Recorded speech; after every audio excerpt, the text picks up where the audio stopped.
प्यारे दर्शकों, हरिओम, जय श्री राम। आशा करता हूँ कि आप अपने स्थान पर कुशल मंगल होंगे।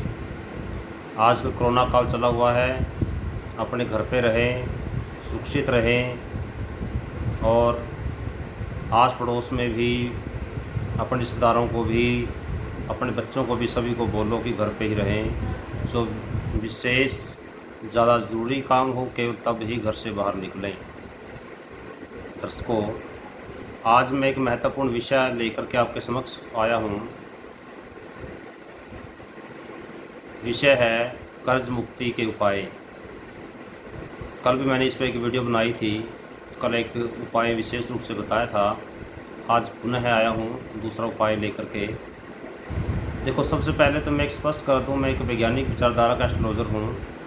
यदि आप ये सोचते हैं कि केवल उपाय करने से ही कर्ज से मुक्ति मिल जाएगी, मेहनत न करनी पड़े, फिर तो आप ये उपाय मत करना, क्योंकि उपाय तो केवल एक सहयोगी के रूप में हैं, अर्थात आपको पुण्य प्रदान करने वाले हैं। मुख्य रूप से तो आपकी मेहनत ही काम आएगी। ये उस उपाय में काम आएगा जब आप मेहनत तो करते हो पर आपकी मेहनत का फल आपको नहीं मिलता। आपको ये लगता है यार मैं पूरा दिन काम करता हूँ, उसके बावजूद भी मेरे यहाँ ग्राहक नहीं आते। यदि कोई बिजनेसमैन है, या मैं पूरा दिन काम करता हूँ, मेरे को पूरी मेहनत नहीं मिलती, या मुझे जो सैलरी मिलती है उसका ये नहीं पता चलता कि कैसे कहाँ ख़त्म होगी, कर्जा उतारने का के लिए कुछ बचता ही नहीं है। तो कुल मिलाकर के जो बरकत न होना या कर्ज से मुक्ति न मिलना, आर्थिक रूप से लाभ में कमी होना, ये सब इन सब की वजह से ही कर्ज चढ़ता है। क्योंकि यदि आपका काम धंधा अच्छा चलेगा तो कर्ज चढ़ने के चांसेस कम होते हैं, और यदि काम धंधा अच्छा चलता है, कर्ज चढ़ भी जाए तो फिर कर्ज की टेंशन होती भी नहीं है। क्योंकि फिर तो ये पता होता है कि भाई कर्ज जो लिया है वो बिजनेस के लिए लिया है और बिजनेस से ही उसको उतार देंगे। तो सबसे पहले एक विशेष सूचना मैं आपको दे दूं।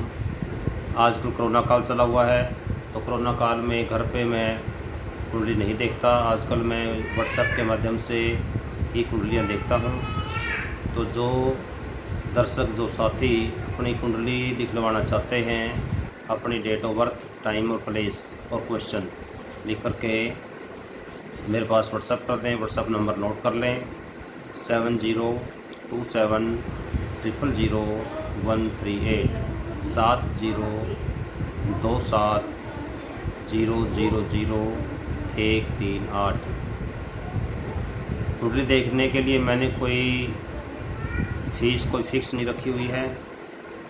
ये सब आप पर डिपेंड करता है।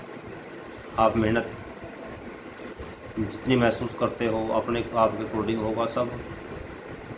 अब पेन कॉपी उठा लो और उपाय नोट कर लो। बहुत ही महत्वपूर्ण उपाय है और बहुत ही एक ऐसा उपाय है जिससे आप विश्वास करके करोगे तो आपको कर्ज से मुक्ति के साथ साथ आपकी आर्थिक संपन्नता भी बढ़ेगी, अर्थात आपकी इनकम भी बढ़ेगी।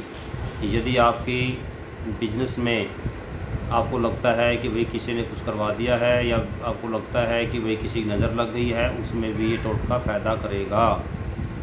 तो नोट कर लें। आपने सबसे पहले ये देखना है कि हनुमान मंदिर जहाँ पर एक पीपल का पेड़ भी हो, नोट कर लें, दोबारा बता रहा हूँ, ऐसा हनुमान मंदिर जहाँ पर जिसके प्रांगण में एक पीपल का पेड़ हो, पीपल का वृक्ष हो। अब आपने शनिवार वाले दिन शाम के समय, मतलब सूर्यास्त के बाद, मैं ये नहीं कह रहा कि आधी रात को जाना, सूर्यास्त के बाद, जब सूर्यास्त हुआ उससे 15-20 मिनट बाद चले गए, आधा घंटा बाद चले गए।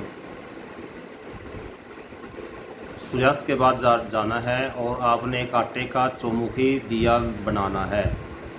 आटे का चौमुखी दिया पीपल के नीचे तेल डाल करके, उसमें बत्ती डाल करके चौमुखी दिया को जलाना है, अर्थात उसको चारों तरफ बत्ती निकाल के चारों तरफ जलाना है।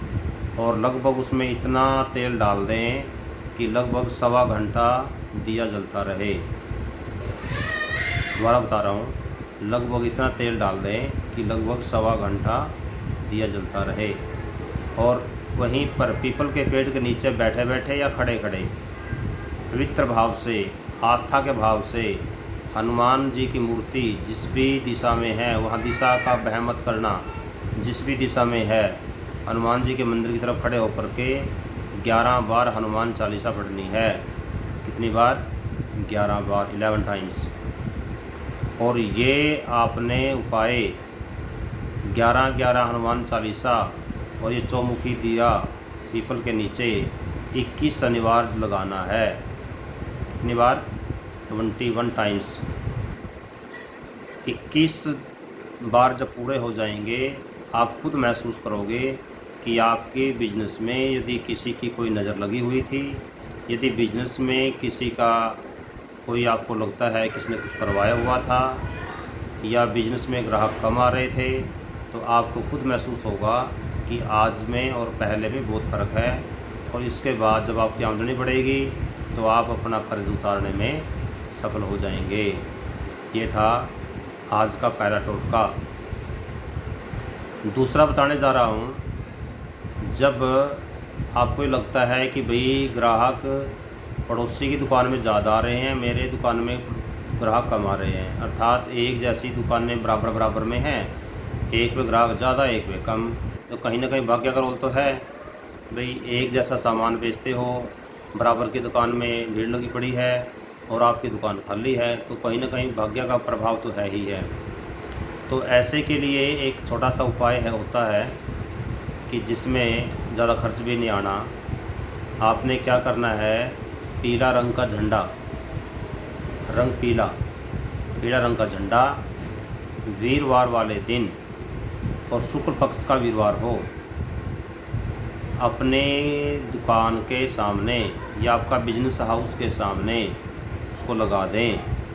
ऐसी जगह लगाएं जहां पर ग्राहकों का ध्यान, ग्राहकों की दृष्टि उस झंडे पर, उस फ्लैग पर पड़े। तो आप देखना कि कुछ समय बाद जो ग्राहक बराबर की दुकान में भीड़ लगाते थे वो कुछ टाइम बाद आपकी दुकान में भी आना शुरू हो जाएंगे। ये बहुत ही अचूक टोटका है, अचूक उपाय है। आप इसको जो बिजनेस करते हैं इसको आजमा करके देखें, और जब उनको उससे कुछ फ़ायदा मिले इस व्हाट्सएप नंबर पे ज़रूर बताएं कि गुरुजी आपके द्वारा बताए हुए टोटके से हमें ये फ़ायदा हुआ है। देखो, मैं कोई फ़ीस तो नहीं लेता, पर यदि कोई मुझे ऐसा रिस्पॉन्स देता है तो मुझे खुशी मिलती है कि मेरे ज्ञान से किसी को फ़ायदा हुआ है। देखो, मैं कोई अंधविश्वासी भी नहीं हूँ। मैंने स्टार्टिंग में बताया, मैं तो एक ऐसा एस्ट्रोलॉजर हूँ जो पुण्य में विश्वास करता हूँ, पुण्य कर्म में विश्वास जरूर करता हूँ कि यदि जो आप कर्म करोगे उसका आपको फल जरूर मिलता ही है। ऐसा कोई कर्म नहीं है जिसका फल नहीं मिलता। अच्छा कर्म करोगे उसका अच्छा फल मिलेगा, बुरा कर्म करोगे तो बुरा फल मिलेगा। तो मैंने तो आपको अच्छा कर्म करने के लिए बताया है, उसके पुण्य के प्रभाव से आपकी आमदनी बढ़ेगी, और आपके जो आपको लगता है कि जो नज़र किया हुआ था वो नज़र भी अपने आप ही दूर हो जाएगी। तो आज 2 टोटके मैंने आपको बताए हैं, और कोशिश करना जो बिजनेस करते हैं वो दोनों ही कर लें, क्योंकि एक वीरवार का है, एक शनिवार का है। जो बिजनेस नहीं करते वो केवल एक कर लें, शनिवार वाला, और जो बिजनेस करते हैं वो दोनों कर लें। तो अभी आपने जो मेरी वीडियो सुनी, यदि आपको लगता है कि भाई कुछ लाभदायक वीडियो है, कुछ ऐसी वीडियो है जिससे कुछ आपका भला होने वाला है, तो इसको शेयर करना, सब्सक्राइब करना, आगे अपने यार दोस्तों से, रिश्तेदारों से, अपने परिवार वालों से सब्सक्राइब करवाना और शेयर भी करना। जय हिंद, वंदे मातरम।